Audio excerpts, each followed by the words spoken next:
For centuries, kingdoms rose, kingdoms fell. Entire civilizations disappeared.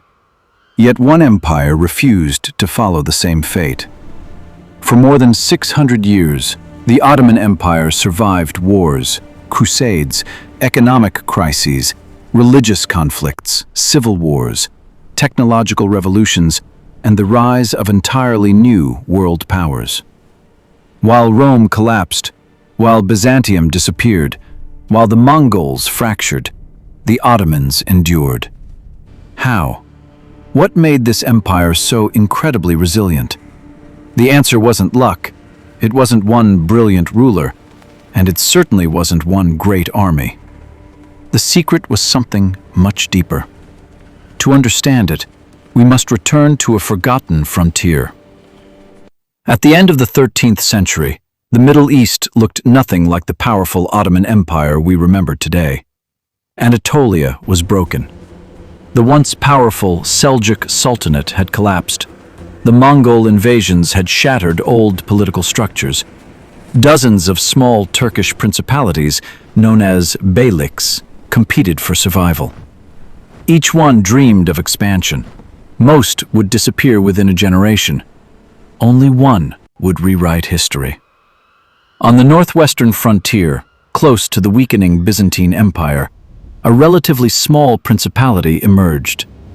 Its leader was a man named Osman. At first, nothing suggested his state would become extraordinary. Its population was small, its economy was modest. Its army was tiny compared to its neighbors. Yet Osman possessed something far more valuable than wealth. He understood opportunity. While larger kingdoms fought each other, he focused on the frontier. Every Byzantine fortress captured became another stepping stone. Every alliance strengthened his position. Every victory attracted new followers. Warriors, merchants, religious leaders, entire families migrated toward his lands. The state began growing almost naturally. One tradition tells of a remarkable dream. Osman supposedly saw a great tree emerging from his chest. Its branches stretched across continents. Its shadow covered mountains, rivers, and countless cities. Whether true or legendary, the story reflected something important.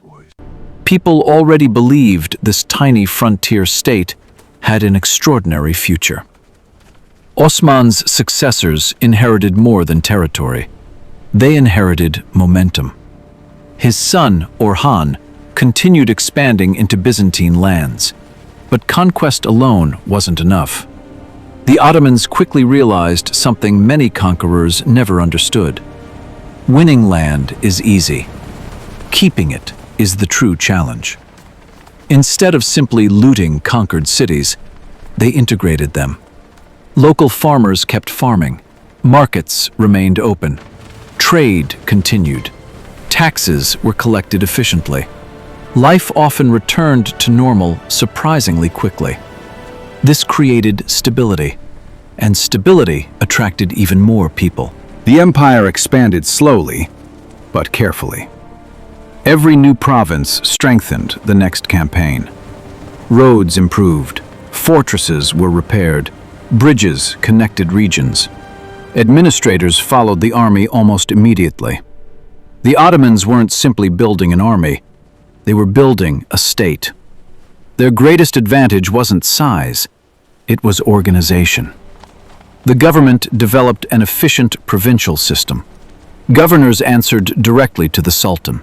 Land revenues supported cavalry forces. Local administration remained flexible. Communication flowed across enormous distances.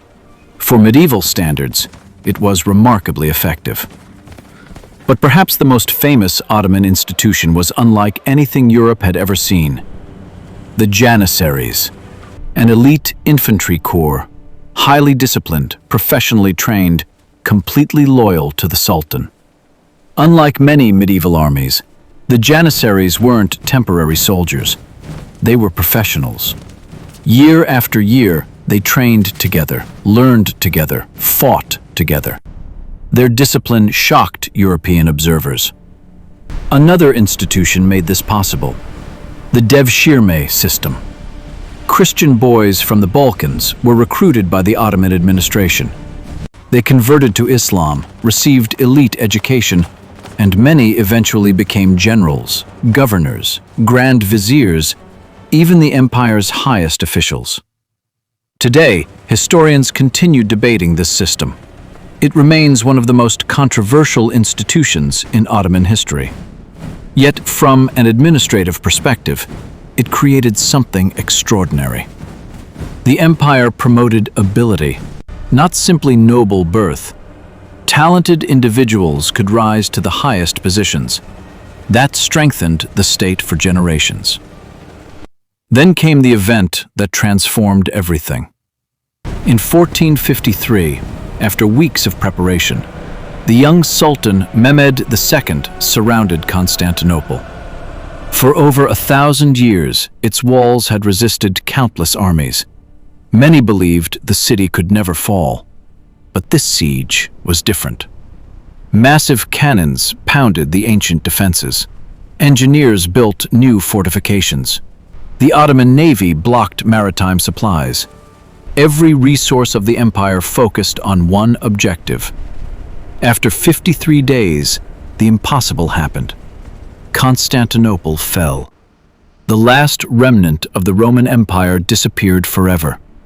The Ottomans had conquered one of history's greatest cities, but even more importantly, they had gained a new capital, a city connecting Europe, Asia, and the Mediterranean.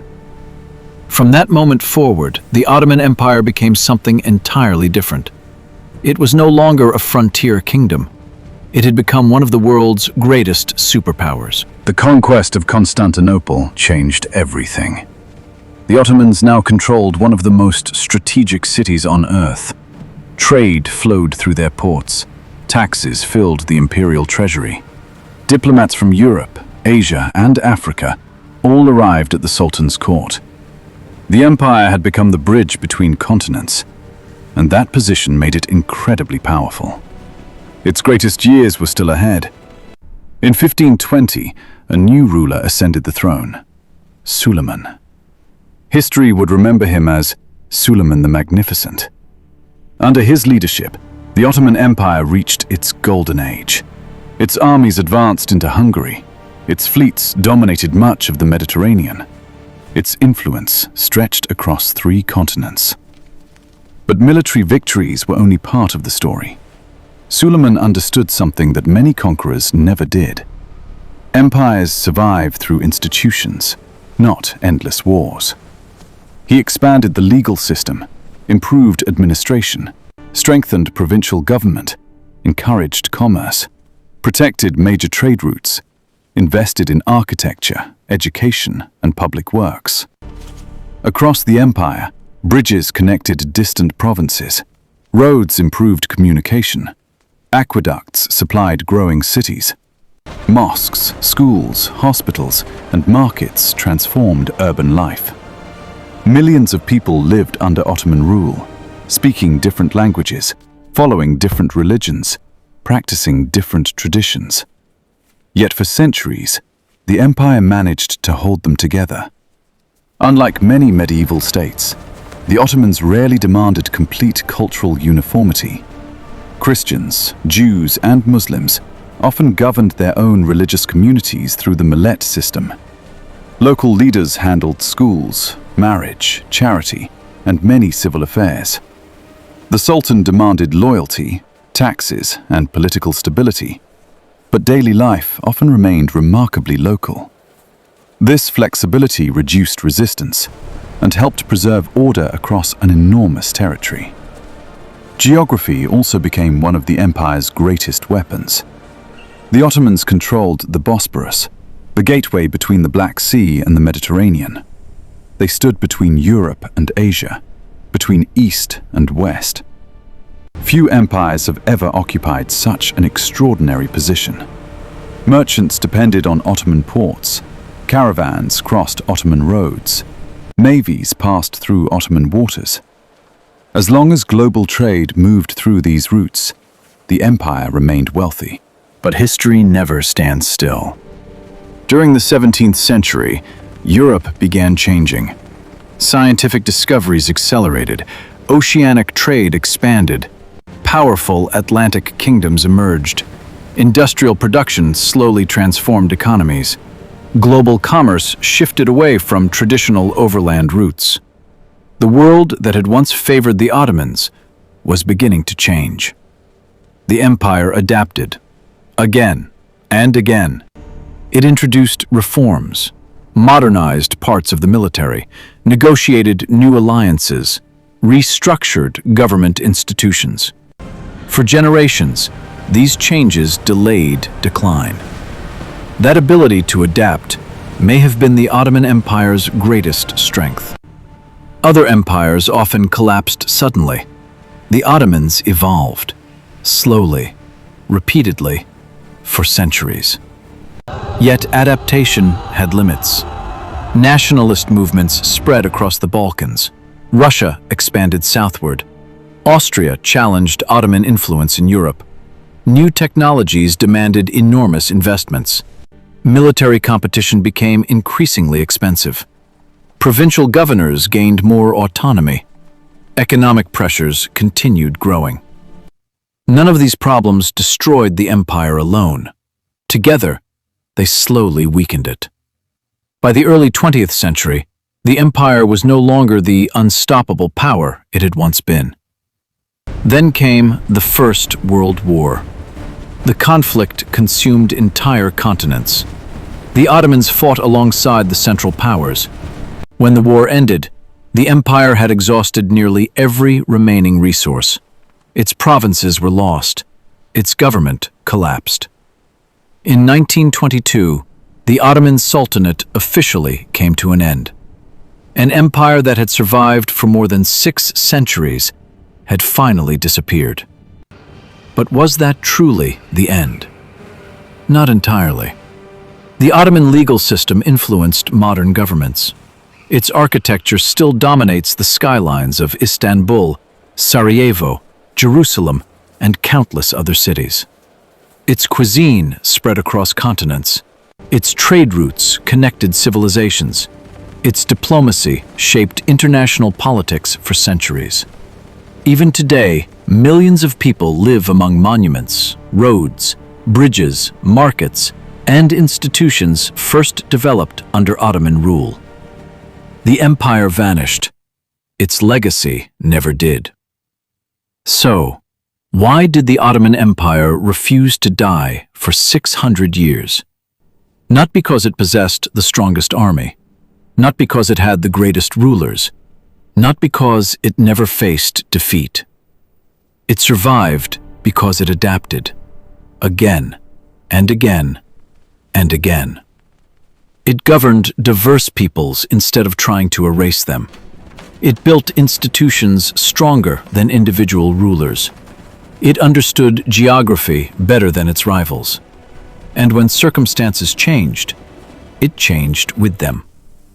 For centuries, that was enough, until the world itself changed faster than the empire could.